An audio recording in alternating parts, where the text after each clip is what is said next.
They have come from the cold, far reaches of space to conquer our world and to enslave our people forevermore.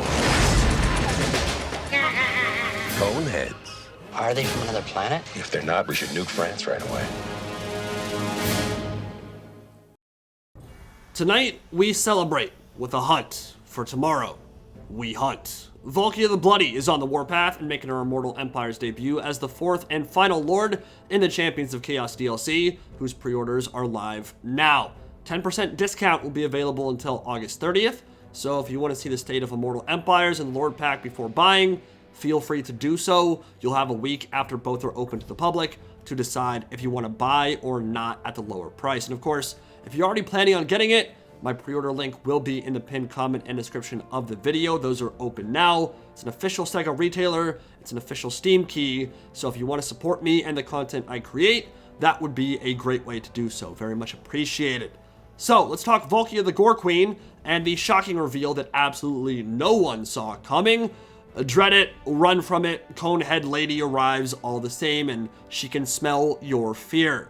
Personally, I love the trailer and I love the design here. As I've said before, I don't love all the models in this trilogy. I think most are great, some are mediocre, and a few are egregiously bad and miss the mark completely in my opinion, but this one does it for me. I like how they handled the Conehead. It's very close to her official artwork and tabletop model, of course, but maybe a bit sleeker in design overall, and it has this feral beauty that thankfully doesn't even remotely stray into waifu territory. Like, she's kind of hot, but they're not trying to make her hot. It's not the focus here, because the focus is on the bloodletting for Khorne, as it should be. And I really like this trailer because it's one of the most realistic depictions of how combat would actually go down in the Warhammer world, even for special named characters and legendary lords, which still isn't very realistic, obviously, but like, you're not going to see Karl Franz dive into the middle of a Marauder regiment by himself in his novels, even though he can easily do that in Warhammer 3.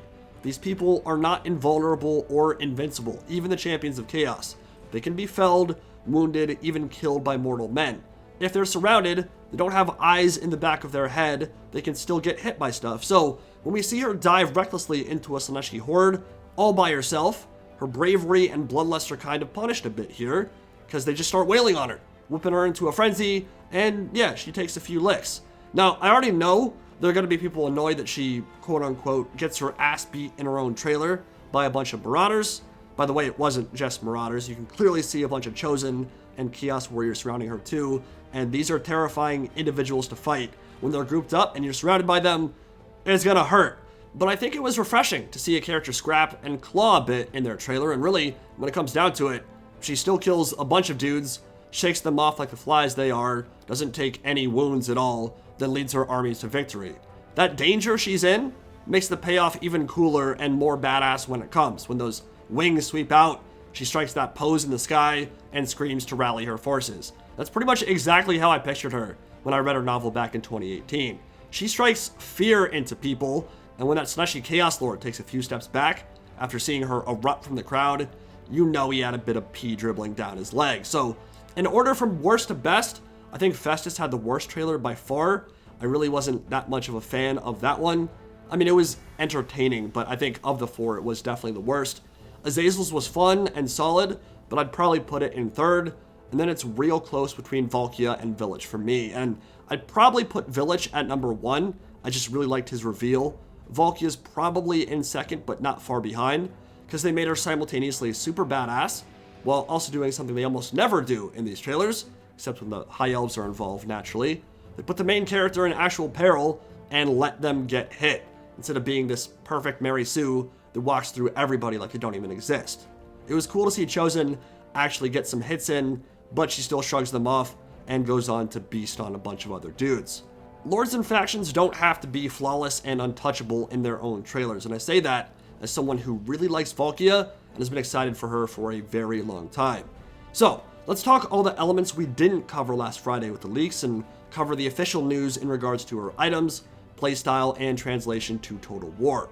Apparently, VALKIA will have melee stats rival even those of Skarbrand, though she'll naturally have a different combat profile in terms of specialty, probably bonus for Slorge with Spear of Slopnir, as I've said, and a much smaller hitbox that will make her difficult to snipe. Her demon shield, carved from the severed head of Losfax the Slaneshi Demon Prince, will make her invulnerable for a short duration, allowing her to dive bomb into high-value targets and get maybe 2 or 3 attacks in before she ever gets hit back. That has the potential to be insanely powerful. To take a duel with, say, a Dread Saurian, or a Rogue Idol, even Karl Franz on Deathclaw, punch him a few times while you're immune to damage, can't take any damage whatsoever, then escape back into the sky. Because she's a human-sized character, with presumably a human-sized health pool, she probably won't be able to beat 3,000 gold monsters in a straight-up duel, chilling on the ground, but she can take a strong lead, go help elsewhere on the battlefield, then return to finish the job once the shield is ready to activate once again. And while it's probably not going to be very long because invulnerability is insanely powerful, if you time that correctly, and if the cooldown's not insanely long, you should be able to do a lot of work by activating that in high-value duels. Now, the translation for Spear of Sleipnir is interesting. As we said in the last video, it gave her AP, magic attacks, even more weapon strength, and a killing blow special rule on tabletop, and it may give her bonus first large in Total War, but has an additional effect here, and that it will cause the ground to erupt in a straight line, like a singular ruination of cities. Kind of interesting. Certainly sounds fun, although aimable wind spells aren't like the most coordinate of things ever. I might have preferred a dive bomb ability instead that deals similar or the same amounts of damage, but that explodes the ground around herself when she lands. I really want to see jump abilities in Total War, the kind that an Assault Marine squad would make, where you target the ground and landing spot. Your character plays a cool animation to get there, and then when they touch down, everybody around them gets sent flying and takes a bunch of damage in a vortex-sized AoE. I think that would be a bit more thematic with the character rather than just causing ground far away from her to explode. It's more mage's territory, but I'll have to see how it's implemented in person. And finally, the Gaze of Khorne, as expected, will not nuke your own units when friendly troops rout twice, but will instead increase weapon damage, AP, and leadership around her. Bit boring there, but not surprising. In terms of her faction effects, Valkia will have access to bloodletting, so the more battles she fights in a row, the stronger her army and empire will become, providing growth, replenishment, corruption, recruitment, and upkeep reductions. And momentum will be the name of the game for her as well, with extra movement range when winning a battle, and when enemy armies retreat from battle too.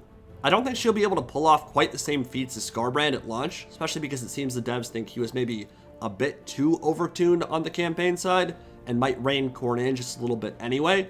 But in terms of her campaign map mobility, in any area of the map where lots of settlements are close together, she should be able to snowball really effectively and quickly upgrade her Marauders to Chaos Warriors and then Chosen by fighting multiple battles in a row. You'll have the opportunity to fight an absurd amount of battles back to back to back, which has a lot of synergy with the Warband and upgrade mechanics that are all built in around this unit experience, from upgrading your Marauders all the way to Chaos Knights and Chosen.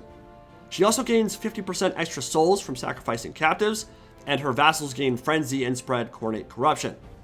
One thing that hasn't been mentioned yet, that absolutely should be a part of her campaign, is the ability to teleport to cult buildings or important battle sites, which may end up being problematic because the Warriors of Chaos don't have access to cults. That's a monogod thing, but just as much as Skarbrand, perhaps even more so, she's the kind of character that manifests in areas with crazy battles and coordinate worship. So if there's a gigantic fight somewhere on the map, particularly in an area with high chaos corruption, Valkia should be able to manifest there and join in glorious battle.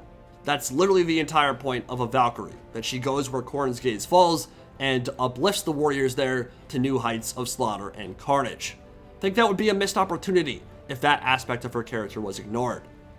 Now, for the eternal debate, is Valkia a demon princess of Khorne or not? This has been a hot topic ever since people saw there was some conflict between her novel and her army book entry, and canon conflicts aren't exactly new to the series anyway. I would argue it doesn't really matter all that much. I think it's an arbitrary distinction that is quite literally contradicted within the setting itself. From my perspective, if it looks like a duck and quacks like a duck and has lore like a duck, it's probably a duck. So I think you should be able to call her a demon princess without too much fuss. But yes, it is true she does not possess a special rule in 8th edition that technically would make her a demon prince character. The reality though is that she freaking died and Khorne revived her, shaped her into a form more pleasing, and helped her ascend to newfound levels of power and rage. And guess what? When she came out the other side, she looked pretty demonic. Eerily similar to how the process of ascending to demonhood works, right? So from a tabletop's rule perspective, not technically a demon, still technically considered a mortal. She's in the Warriors of Chaos army book. Of course, there are some demon characters there too. Valakor and Demon Princess are in Warriors of Chaos 8th edition as well. But it would not shock me to see some references to her Valkyrie Ascension in campaign or battle, and maybe a bit of play on the demonic aspect too. And simply from a logical standpoint, kind of hard to be considered mortal when you're already dead, or when you've already died, I should say.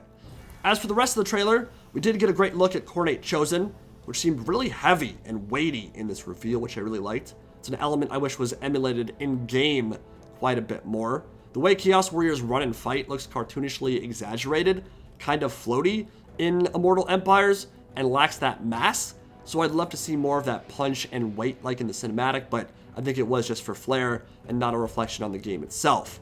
I do agree that seeing the same pauldrons and main Chosen body that have been in the game for 6 years detracts somewhat from what is otherwise an awesome model, but the helmet, weapons, and headdress are quintessential Khorne, and there's no mistaking what this unit is. It does look badass, it does look ornate. You take a look at it, you know it's Khorne Chosen. Intimidating, threatening, and mean as hell. So overall, relatively happy with the model, but do hope to see mortal units pushed even further in the visual department as we move forward. And also pretty happy with the Slaaneshi Chaos Lord too. The plumed purple mohawk, the Chosen behind him, the iconography of the Dark Prince. Overall, it's a pretty sexy model, and I think the DLC is shaping up quite nicely. So, we now have our 4 Lords. Immortal Empires campaign gameplay and Champions of Chaos DLC gameplay is going to kick up within the next 7 days, and things are getting real exciting. Again, if you are reticent to pre-order right away, that is completely fine. You have until August 30th to do so and still get that 10% discount. But if you're already planning on buying, if you want to do so through my pre-order link below, that would make me harder than the beatdown Valk you received today. Way. Hope you guys enjoyed, and I'll see you all in the next video. Indie Pride, signing out for now. Have a good one, guys.